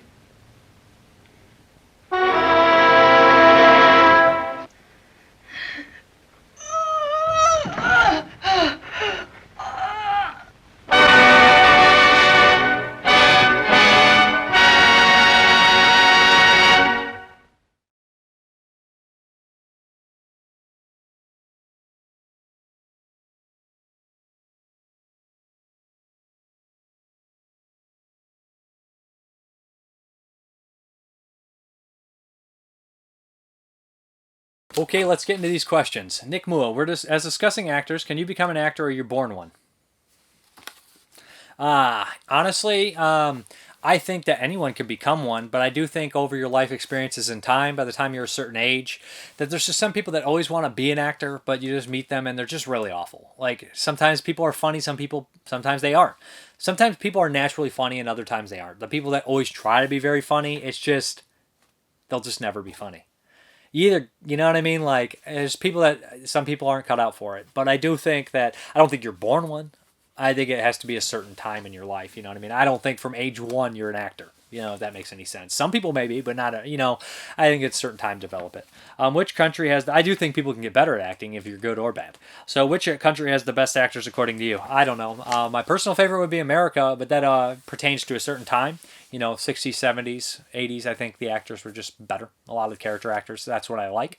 I do think that it feels like there's a death of the American character actor. I don't know if that's true, or maybe it's just, in 20 years, there'll be a bunch of people I didn't realize were character actors. And I'm like, oh, these guys have been working for 30 years and I didn't even register it. So I don't know. But I do think that there's not that many character actors anymore. So I don't know. A lot of people would say Britain, but I'm going to go with America. You've met some famous actors. What's the most memorable encounter you had? It can be good or bad. I don't really have any bad experiences, but I was super happy to meet Steele. And I remember telling Steele, I was like, you're my favorite part of that movie. And Joe Pilato was next to him and he's like, hey, yay, yay. Because Joe Pilato's so used to people telling him you're my favorite part of Day of the Dead. But I told him you're my favorite character of all time. And I was just really happy to say that to Steele, because he is one of my favorite characters of all time, if not my favorite. So that was cool. I was super happy to meet David Hess because, he was cool, man. Very nice. It was just nice to meet a lot of, and George Romero. My favorite is just meeting George. I don't have any memories that stand out over the other ones, but just glad that I got to meet them, if that makes any sense. And those are some of the top ones. And then we have some answers. I asked your favorite Italian actors/actresses. Dad Flintstone, I really like Terrence Hill. Always thought he had charisma. His movies with Bud Spencer were fun, and I have a soft spot for Superfuzz, which I saw at the movies when I was a kid. P.S. I have no problem with you reviewing those Vinegar Syndrome titles. Even porn can produce bizarre and interesting gems. Jonathan Wilhelm, for the question of the week, gotta go with the one and only Dave Parker lookalike George Eastman. Edwidge Fennick as well. Then Nick Mua, my list of Italian cream of the crop is follows. Mrparka, Giancarlo Giannetti, Valentino Cervi, and Roberto Benigni. And then Monica Bellucci, and Fabrizio Bendavolucci. Him I don't really know. He seems like a more modern actor. Then we have Travis Wright, Edwidge Fennick. Also, you should cover whatever kind of movies you want. Travis Linscomb. I love Franco Nero and Edwidge Fennick, but I think my favorite Italian actors are Fabio Testi and Tomas Milan. I know he's not Italian, but he was part of the film industry. I would count, that kind of thing. Ken Coakley. Being an Italian cinema junkie, I have a lot of favorite Italian actors such as Aldo Conti, Lucio Stella, who appeared together in 1966 superhero film called The Three Fantastic Supermen, which I saw as a Saturday matinee as a kid. Other actors include Tomas Milan, who was on Oz. I remember him. George Eastman, Mark Gregory, Bobby Rhodes, Al Cliver. I always have pronunciation troubles with him. Octavio Del Acqui. He's basically the lead zombie, and Zombie's a huge stuntman too. Alberto Del Acqui, that's the brother. He's the brother of him, of course. Massimo Vanni, who's also like actor/stuntman. He's in Robo War. I also like Franco Garlafalco, who appeared in my favorite Italian zombie movie, Hell of the Living Dead, which was released theatrically as the better titled Night of the Zombies. Yes, I remember him. You gotta shoot. We'll see you all again in hell. He always plays a crazy guy. And then we have Horsball, Daria Nicolodi, Michael Honeycutt, George Eastman, Aja Argento, Sadie Tate, Edwidge Fennick, James D. Cokes, The Beast, Eastman, Sean Donahue, Alberto Gianovelli, Peter Engelin, Gian Maria Volante, and Claudelyn Alger, Zach Sterwalt, love Natasha Hovey, best known as Cheryl from Demons, Gary Miller, Rosabal Neri, Brian Ziegler, Garetta, Rosemary Garetta from Demons, of course, Zach Stillwalter, and she says, yes, she is brilliant. David Gibson, not sure if Edwidge Fennick would technically count or not, but I love anything she is on screen. Robert D. Susan Scott is really great. You can't really go wrong with Edwidge Fennick either. I'd also go for George Eastman. Cab Rabini, Sylvia Lauren, John Olk Dalton, Anthony Steffen, Mark Humphreys, Rosalba Neri, actress and Franco Nero actor. Favorites of mine across a lot of different genres in Italian film. David Luton, Maurizio Merli for his Eurocrime films, and Edwidge Fennick for Giallo appearances. Jamal Porter, does Italian American like Al Pacino count? Selena Turner, Mr. Nobody, Terrence Hill, Shane Glass, Gabrielle Lava, probably, and Daria Nicolodi, sorry. We flip the page. Tony Aroro, Al Cliver, Rosemary Garetta answering herself, which is really cool. Sophia Loren, Annie Magnani, Claudia Cardinale, and me. That's awesome. Marco Vinian, Edwidge, Andre Scott, Aja Argentu, Jeremy R. Trolling Me, Al Pachinko. Iva Red Know-It-All, Gian Maria Volante, and Giancarlo Giannetti. I always say his last name wrong, but he basically is in the Ringo movies. Corey Zunk, Stallone, Mike Jake Askley, George Hilton, and if you don't count that because he isn't actually Italian, Ivan Rasimov, Jason Vetters, Aja Argentu, had a crush on her, Christopher Delier, Daria Nicolodi is pretty fantastic. David Luton on this subject, here's my YouTube video. Hey Dave, James Parker, do you think Edwidge Fennick would marry me? That's a joke from 22 Shots. Initiano, I've always had trouble, man. I always mispronounce your name, and I'm sorry about it. In Spanish is the I silent. Inicio Hernandez, Mikel Suave, and Giovanni Lamberto Ridici. And then some information. I feel like I forgot a question in there. I feel like somebody asked me, I think it was Jonathan Wilhelm. I think I might have missed his question. Let's see if it's on here. I feel like I lost it somewhere. I think he asked basically if I could play George Eastman in any movie, which is the one role I would want to be in. And that would definitely be Rabid Dogs. I would want to be his character in Rabid Dogs because I get to work with Mario Bava, and I feel like that character is more suited for me to play. Like, I'm not than him. He's obviously greater at it, but that's the one I would want to be in. I think that I would have more comfortability playing that. Then we have information, and we have Tim Hayes. I think Skipper from Gilligan's Island also played policeman or sheriff in The Crawling Hand. Dead Flintstone, I have to say that you and Jeremy bickering like an old married couple is one of the highlights of my week. Tim Hayes, funny thing you mentioned Conquest. Sabrina Sante from Ator was also in Conquest, but credited as Sabrina Sellers. She played Okran, the masked witch in Conquest. Then she seemed to do a few different Italian sword and sorcery flicks and was in Jess Franco's Cannibals.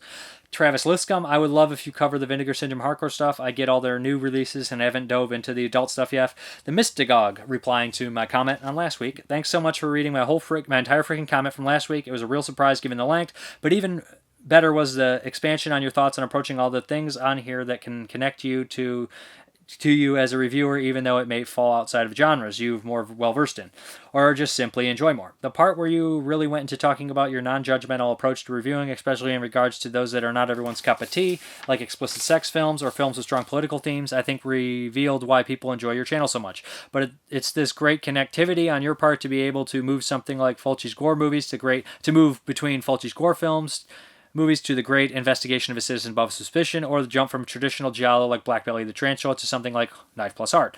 Then over to An Equation to the Unknown is really where the surprises of your channel happen. Thanks for letting us in on your thought process. Good stuff. Thank you. Also, I think that plays into my personality in general. I used to make like music mixes, and none of them made any sense. It would be like jumping from this to this to this. I just like to mix it up.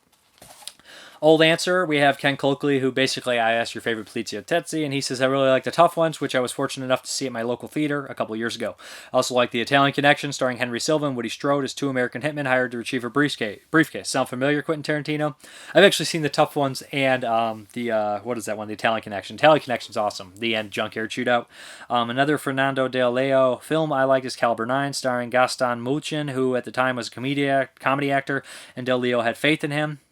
The actor Gaston Mulchin is known to American film audience as Dupan Fanucci, a ruthless mafia don who dies at the hands of the young Vito Corleone in Godfather Part 2. The boutique Blu-ray companies need to get on the ball and put out more Eurocrime, spaghetti westerns, and sword and sandal films. I have over 160 films on Blu-ray, Italian films on Blu-ray, and only 12 of them are Eurocrime. Yeah, I think so too. I know that Rare's putting out a couple that I pre-ordered, so they're putting out The Great Kidnapping and Cross something. Jeez, I can't think of it with John Saxon. So yeah, I guess we're going to get into the question of the week, and I might have asked something along these lines before, but what actor or actress do you want to see have a major comeback? And I know people would be like, Tarantino gave some of these guys like roles and they had a major comeback, but what actor or actress do you want to see have a major comeback? And then I guess we're going to hop into that update. Okay, let's hop into this update. First up is the 4K of Jaws. On Amazon, it was like $10. I was like, yeah, for $10, I'm getting the 4K of Jaws. Now, I'll probably wait till I get a brand new, I have a 4K TV, but I don't really like it.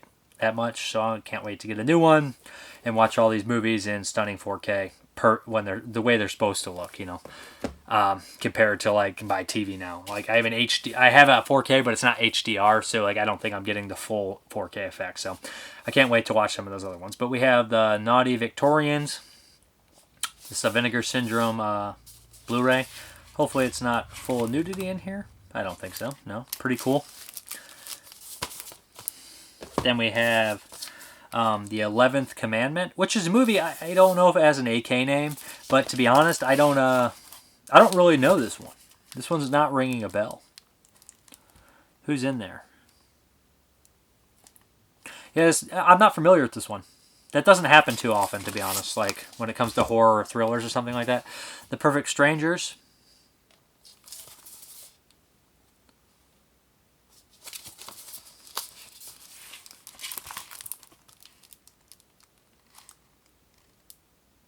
Yeah, I actually had this one on DVD, I think. So cool to have it on Blu-ray now. And then we got a couple from Dark Force. We got Primal Rage. There's a new party animal on campus. She'll bring out the beast in you. I heard this is pretty fun. I had the DVD. Never watched it. It looks like gory, ridiculous. Rambaldi and son, Alex, present some imaginative gore and monster effects. Sounds awesome. And then, of course, we got Insect, a.k.a. Blue Monkey. They rise out of nothing. They think they kill. This is a pretty cool movie, if I remember correctly. John Vernon, William Fruit. I want Death Week. Oh, what is the damn one I want on Blu-ray? I want fucking Death Weekend, released in the States on a nice Blu-ray for William Fruit. The movie's pretty good, pretty underrated. I'd like to see it on Blu-ray in the States. And then we have The Tenant by Roman Polanski, Shout Factory. Never seen this one. It's on my blind spot, so I'm looking forward to checking it out. Then, of course, we have... I had put one more order for the Kino sale in before it was over. Astro Zombies. Didn't have this one. Don't know if it's any good. You know, I've heard of it for years, so... Then we have Mulholland Falls, which I actually did watch years ago because the cast. You know, I love... back in the day, I still do, but Michael Madsen and Chris Penn, and them being together, you know, I was like, yeah, since Reservoir Dogs. Picked this one. It's also got Chaz Palminteri and Nick Nolte in it. A bunch of other people, too, down there. Melanie Griffin, Jennifer Connelly, John Malkovich. Yeah, it's got a really good cast, actually. And then we have Bankshot, which I've never seen. It was dirt cheap. It was like $5, and I grabbed it for George C. Scott. You know, coming off that Exorcist 3, I was like, I need some more George C. Scott in my life. And then we have A.P.E.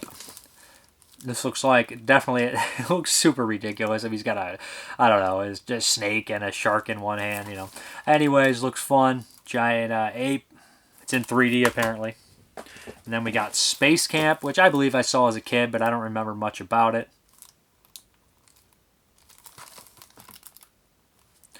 Why the hell not?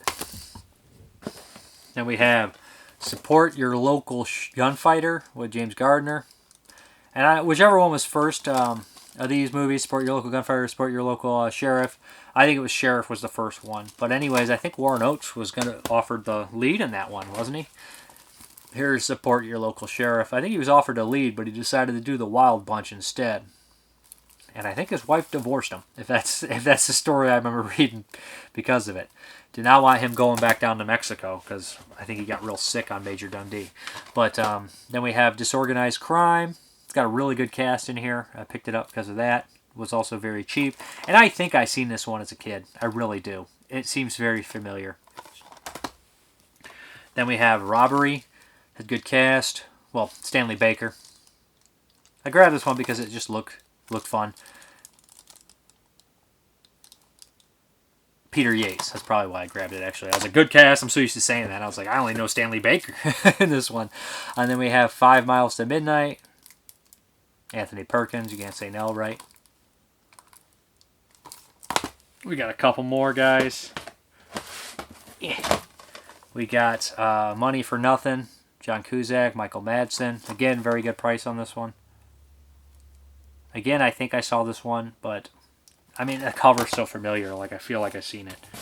Then we have Chained for Life, looked like an interesting movie.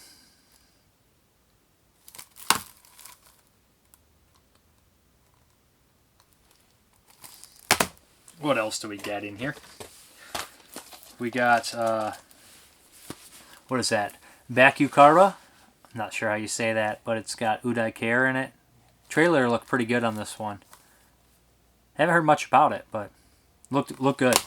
Then we have Hallucination Strip. One from Raro. Never seen that one. And we got Hannibal 4K. Good price on this. Anthony Hopkins, Julianne Moore. I just watched Silence of the Lambs again. Rewatched it, so I was like, yeah, why the hell not? Check out Hannibal. I'm at it. And then last, the DVD for Death Watch, which somebody picked for Patreon, so I wanted to check it out. Heard good things about this one, I believe, if I remember correctly. So, yeah, back to the video, guys. Okay, guys, thank you very much for watching. And as always, you guys have a good one.